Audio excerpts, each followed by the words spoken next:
Hello, and welcome back to Longnecker DataCom. I'm Dan, and we're in my office. Now, when I moved into this office, I didn't really cut in drops and fish communication cables exactly where I wanted them. I used existing holes and just got it done and had to get on with work and get techs moving and get supplies in here and trucks out. Now, we're going to put the wires where we want. I'm going to use this chance to show all of you how to do it. So we are going to cut in a Caddy, low volt ring, mud ring, cut-in box, whatever you want to call it. We're going to cut one into the drywall, fish the wall, and show you how to fish the cables down. Let's get at her. Alright, let's go over what you're going to need. Obviously the mud ring, Caddy, MPLS, drywall saw, electrical tape, screwdriver or drill, faceplate, whatever you're going to cover the hole with, pole string, always good to have pole string, Klein fishing rods. I love the glow in the dark ones, they're a little flexible, you can screw a bunch together.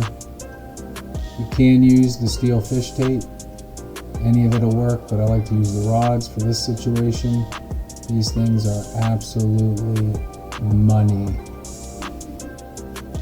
You're also going to need a tape measure and a pencil. Go to the nearest outlet and check what center is, because you're going to need that measurement when you go to cut yours in. Don't be a trunk slammer. So this is behind my desk where I used the existing hole and ran it over to where I have my network stuff in the cabinet. But I want to cut it in over here next to the window. So always check the ceiling first. Look for your studs. Normally when two sheets come together, you can guarantee a stud's there. But always check.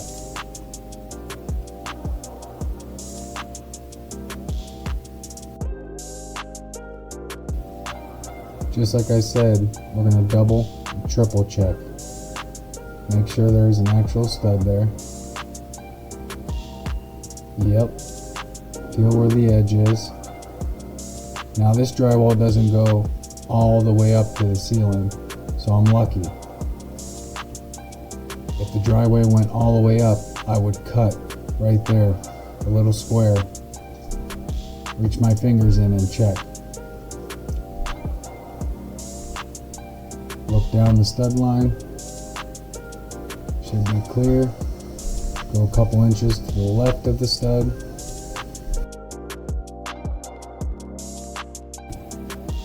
Now from the measurement you took earlier, mark center. Use a pencil. I'm using a marker so you can see. And I didn't say about a level, but please use a level. Don't be a hero. You don't want to finish cutting and then realize everything's sideways. Trace the inside part of the MPLS. I had it up there backwards. Trace the inside. Now I'm going to cut to the outside of the marker. You can always be too small, but you don't want a big hole. That's what she said. So stay to the outside. You can always cut it a little bit bigger if you needed, but I just stay right to the outside. And it's normally yay-ish.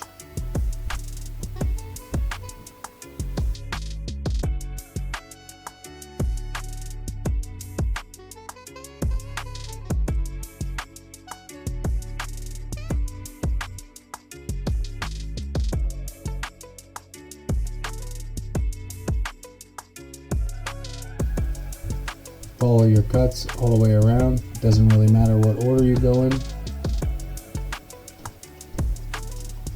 Just work your way around, nice and steady.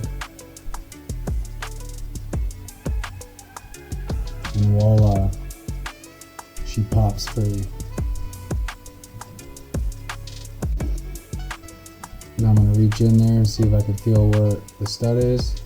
See how much play I have. See what's in the wall. See what you'll cut into. Now we're going to try to pop her in there.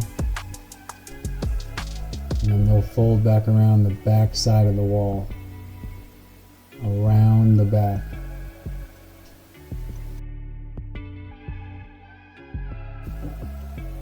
Here's a little up close look at it.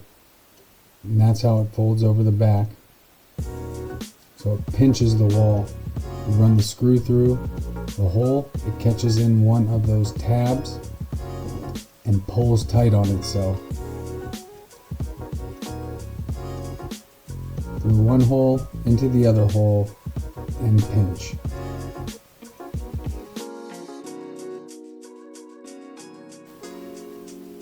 I'm going to put it back in here, fold it back over. Now once you fold it over and take it out and then fold it back over, it makes it much more of a pain to get the screws to hit. But I normally start the screws, feel the back, and kind of feel the screw poke through the back hole of the back clasp. Once I know I have it, I cinch it up a little bit, but not all the way. See, this one's being a pain, so I just kind of roll the drill around a little bit, which rolls the screw around until I can kind of wiggle the plate and the tab into it. Now I check for my level, cinch it up a little bit.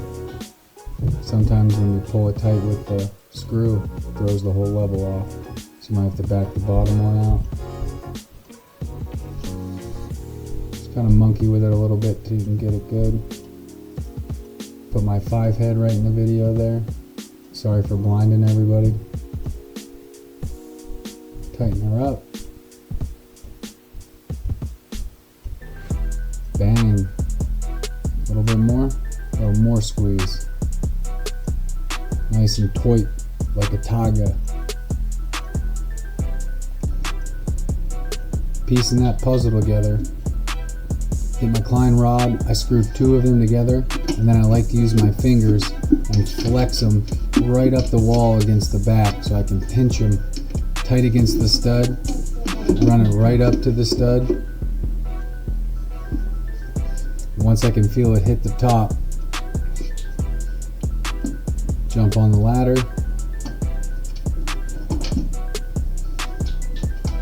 come up here and see if we can find her. Ooh, there she is. I see her shining back there.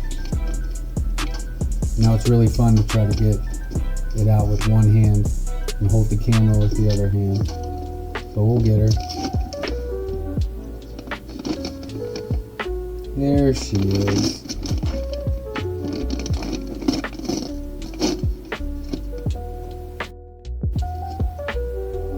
Once you get her out, take a peek down so you can see the rod.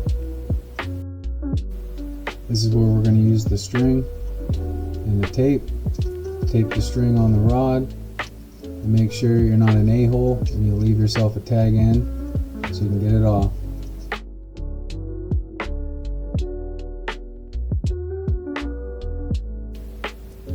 This is our string taped onto the rod, ready to go up the wall. Pull it up and out, but it's really hard to hold the camera and do this, so we're going to switch.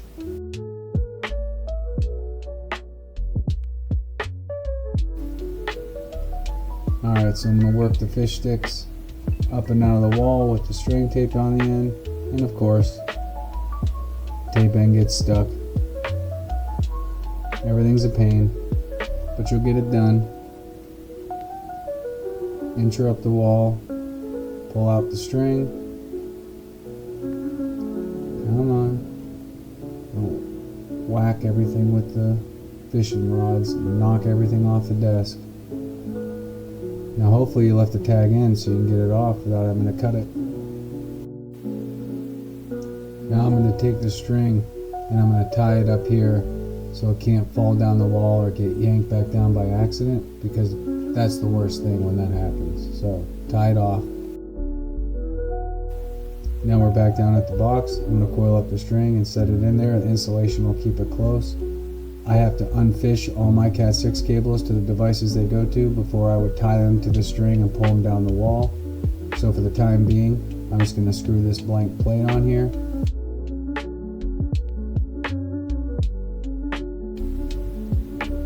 And that's literally all there is to it. Measure twice, cut, fish, button up. And you now have a brand new receptacle. Thank you for watching. Lastly, don't be like an electrician and clean up after yourself. Even if that means going and getting a vacuum, let's be professional here. And you can also pull that fish sticks down the wall both ways. Whether you pull them up or pull it down, it doesn't matter. Let me know in the comments which way you like to fish a wall, and I'll see you on the next video. Peace!